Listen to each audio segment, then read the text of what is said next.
বাংলার অভিধানে হাওয়া মোড়ক কথাটা বোধহয় রাজনীতিবিদদের তাদের পারফরমেন্স দেখে আনা হয়েছিল, এমনটা নিঃসন্দেহে বলা যেতে পারে যখন 2026-এর বিধানসভা নির্বাচন 4 মের পর তার ফল প্রকাশ হলো।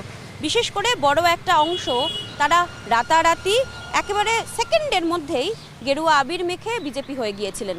এ তো গেল তাদের কথা, কিন্তু এই মুহূর্তে দিল্লিতে যা চলছে, দিল্লি বাংলা এই সমীকরণে যা যা হচ্ছে তা কিন্তু যে কোনো ওয়েব সিরিজের যে কোনো রোমহর্ষক কাহিনীকে হার মানাবে। ওয়েব সিরিজ দেখা আপনি বন্ধ করে দিতে পারেন, কিন্তু দিল্লির রাজনৈতিক মহল এবং বাংলার এই রাজনৈতিক মহলে এই মুহূর্তে টান টান উত্তেজনা।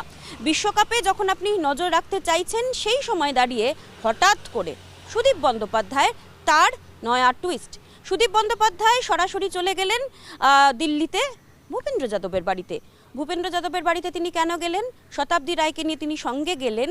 বিদ্রোহী ব্লক, এই বিদ্রোহী ব্লকে তিনি তার নাম কি লিখিয়ে ফেলেছেন সেই প্রশ্ন, সেই জল্পনা যখন উঠছে, তখন এই প্রশ্ন এই জল্পনাও কিন্তু ছড়িয়েছে সুদীপ বন্দ্যোপাধ্যায় আবারও এই বিদ্রোহী ব্লকেও তার কমান্ডটা নিতে চাইছেন। কারণ কি?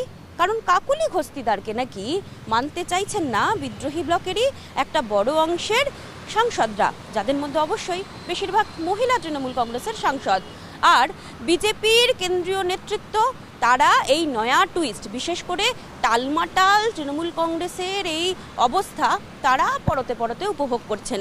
কারণ এই মুহূর্তে বিজেপি যে সংখ্যাগরিষ্ঠতা নিয়ে বাংলায় জয়লাভ করেছে, তারা শাসন করছেন, সেই জায়গায় দাঁড়িয়ে অন্যান্য রাজনৈতিক দল কি করলো, বিশেষ করে তৃণমূল কংগ্রেস কি করলো কি না করলো, তাতে গেরুয়া শিবিরের কিছুই এসে যায় না।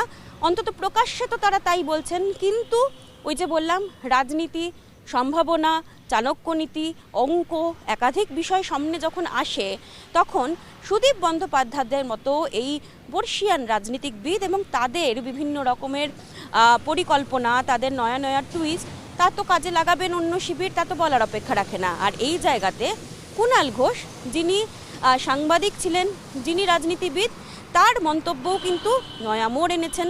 সুদীপ বন্দ্যোপাধ্যায়ের সঙ্গে এই যে যাওয়া, সুদীপ বন্দ্যোপাধ্যায়ের এই ভূমিকা, সেই ভূমিকা নিয়ে উত্তর কলকাতার তৃণমূল কংগ্রেসের একটা বড় অংশের যে প্রথম থেকেই প্রশ্ন ছিল, তা কিন্তু আবারও প্রকাশ্যে এসেছে।